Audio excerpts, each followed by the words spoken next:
Hello friends, I am HK, you are watching Exposure HK. বন্ধুরা, আপনাদের জন্য আরও একটা গুরুত্বপূর্ণ আপডেট নিয়ে চলে এলাম। রাজ্য সরকারের বিভিন্ন প্রকল্প যেমন অন্নপূর্ণা যোজনা থেকে শুরু করে প্রতিবন্ধী ভাতা, বার্ধক্য ভাতা, বিধবা ভাতা থেকে শুরু করে যে কোনো প্রকল্প, তার সঙ্গে কেন্দ্র সরকারের বিভিন্ন প্রকল্প যেমন পিএম কিষাণ থেকে শুরু করে প্রধানমন্ত্রী সৌর ঘর কিংবা স্বচ্ছ ভারত প্রকল্প থেকে শুরু করে যে কোনো প্রকল্পের ফর্ম জমা নিয়ে আপনাদের আর কোনো সমস্যার সম্মুখীন হতে হবে না। আগে যেমন দুয়ারে সরকার ক্যাম্প হতো, সেরকমই এবার রাজ্যের বিভিন্ন জায়গায় বিভিন্ন ডেটে জনকল্যাণ শিবির অনুষ্ঠিত হতে চলেছে এবং সেই ক্যাম্পেই আপনারা সমস্ত প্রকল্পের ফর্ম একসঙ্গে জমা দিতে পারবেন। তার সঙ্গে কেউ যদি আগে আবেদন করে থাকেন কোনো প্রকল্পে কেন টাকা পাচ্ছেন না, তারও সমাধান কিন্তু করাতে পারবেন এই সমস্ত ক্যাম্পে। তো কোথায় কোথায় কোন ডেটে ক্যাম্প হচ্ছে, এই নিয়ে মুখ্যমন্ত্রী শুভেন্দু অধিকারী ঠিক কী ঘোষণা করেছেন সেটা আমরা প্রথমে দেখে নেব, তারপরে আরও বিস্তারিত আলোচনা করছি। আমি আপনাদের কতগুলো কর্মসূচিতে সহযোগিতা চাইব। ইতিমধ্যে 5 তারিখ বিশ্ব পরিবেশ দিবসে মায়ের নামে একটি গাছ সব পুরসভা ব্লকে অনুষ্ঠিত হয়েছে,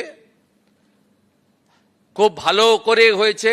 আমরা এবছর 1,10,00,000 গাছ লাগাবো, মায়ের নামে একটি গাছ।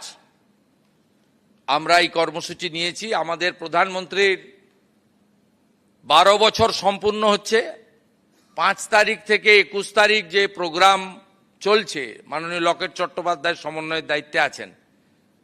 আমরা সরকারি কর্মসূচি সফল করার ক্ষেত্রে আপনাদের সহযোগিতা চেয়েছি। 5 তারিখের প্রোগ্রাম খুব সাকসেস হয়েছে।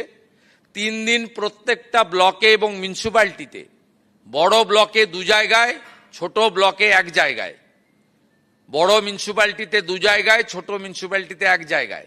কলকাতা কর্পোরেশনের ক্ষেত্রে প্রত্যেকটি বোরোতে আমাদের জনকল্যাণ শিবির হচ্ছে 15, 16, 17, 3 দিন ব্যাপী। সেখানে ভারত সরকার মাননীয় প্রধানমন্ত্রীর নেতৃত্বে এবং রাজ্য সরকার একযোগে কি কি পরিষেবা জনগণকে দিতে পারে সেটা আমরা জনকল্যাণ শিবিরের মাধ্যমে করব।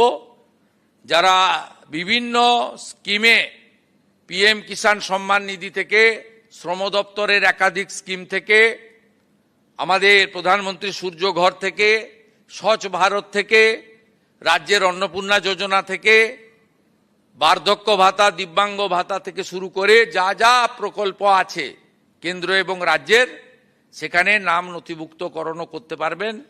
এবং সেই কর্মসূচির ক্ষেত্রে আমরা বিস্তারিতভাবে তাদেরকে জানানোরও ব্যবস্থা নিয়েছি।